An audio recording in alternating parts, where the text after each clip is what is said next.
नमस्ते श्री गणेभ्यो नमः। अयं सरस्वत्यै नमः। ओम नमो भगवते रुद्राय। आप समस्त शिव साधकों को प्रणाम। आप सभी को प्रेम भरी ओम नमो भगवते रुद्राय। मैं पंडित गिरीशानंद शास्त्री। सावन का महापुनीत मास और इस सावन के महापुनीत मास में आपको सर्वश्रेष्ठ एक तिथि पंचमी, सावन शुक्ल पक्ष की पंचमी तिथि को नाग पंचमी के नाम से जाना जाता है। कुंडली में अनेक प्रकार के 12 प्रकार के काल सर्प दोषों की निवृत्ति, पितृदोष की निवृत्ति मात्र केवल नाग पंचमी के दिन रुद्राभिषेक करने से, नाग पंचमी के दिन चांदी के नाग नागिन अर्पण करने से हमको यथार्थ रूपेण फल प्राप्त हो जाता है। जो फल महात्र्यंबकेश्वर महादेव में नाग पंचमी के दिन पूजन करने से फल प्राप्त होता है, काल सर्प दोष की निवृत्ति जो त्र्यंबकेश्वर महादेव में जाकर मिलती है, वही निवृत्ति आप यदि नाग पंचमी के दिन आसपास के किसी भी शिवालय में जाकर आप चांदी के सर्प सर्पणी के माध्यम से पूजन कर दें, यथार्थ फल आपको प्राप्त हो जाता है। और सबसे सुंदर योग है कि नाग पंचमी मंगलवार के दिन है, 29 जुलाई को नाग पंचमी है। दूसरा, इस दिन शिव योग बन रहा है, तो शिव योग है, अद्भुत योग है।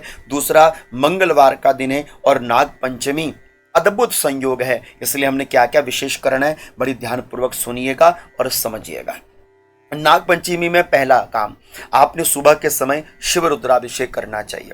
मंगलवार का दिन है, इसलिए शक्कर के रस से अवश्यमेव आप महादेव का अभिषेक करें।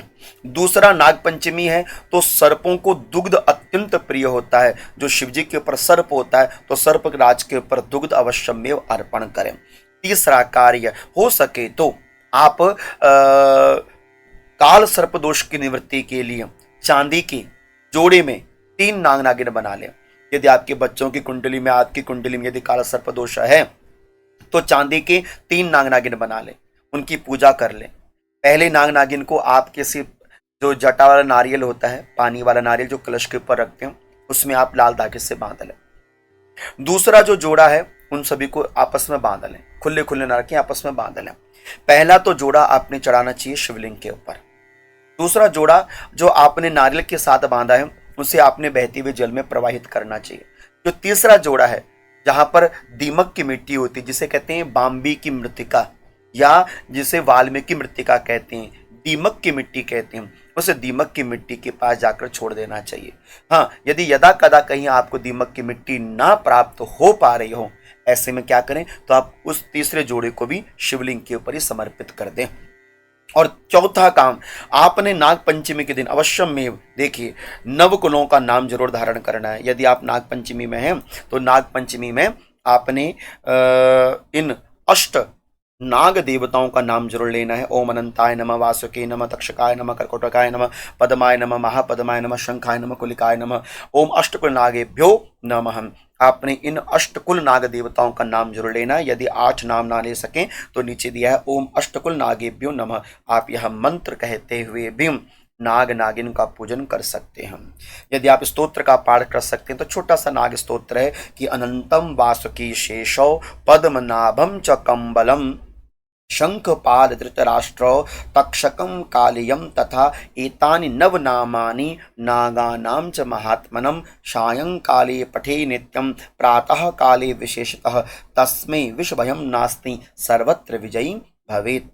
यह नाग स्तोत्र है, इसका भी आप पाठ कर सकते हो। अथवा नाग देवता की गायत्री है, ओम नवकुलाय विद्महे विषदंताय धीमहि तन्नो सर्पः प्रचोदयात्। इस तरह से आप नाग पंचमी के दिन इन दिव्य स्तोत्रों का पाठ, अष्टकुल नागों का नाम और नाग गायत्री का जप कर सकते हैं।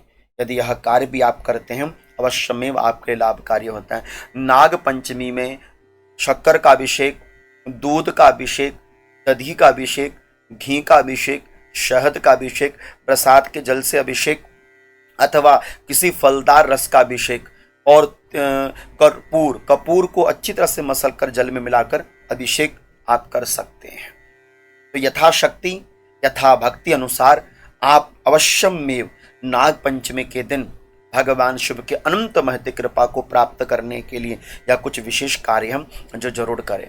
जिनके ऊपर काल सर्प दोष है, पहला तो पूजन चांदी के नाग नागिन से होकर, दूसरा गौशाला में जाकर गौ माता को हरा चारा अवश्यमेव प्रदत्त करें, प्रदान करें। जिनके आसपास गाय का गोबर मिल जाए तो गाय के गोबर में सर्प की आकृति बनाकर वहीं पर ही सर्प का भी पूजन कर सकते हैं।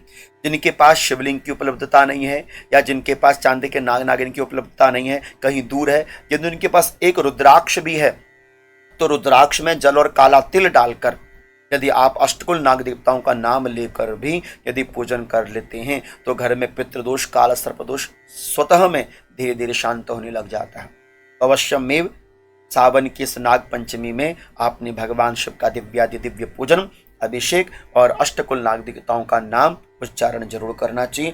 आशा करता हूं कि जो नियमावली मैंने आपके सामने प्रस्तुत करी वह आपको बहुत अच्छी लगी होगी। यदि वीडियो अच्छी लगी है तो वीडियो को आगे जरूर आप सभी शिव साधक शेयर कर दीजिएगा। तब तक आप सभी को प्रणाम, वंदन। ओम नमो भगवते रुद्राय।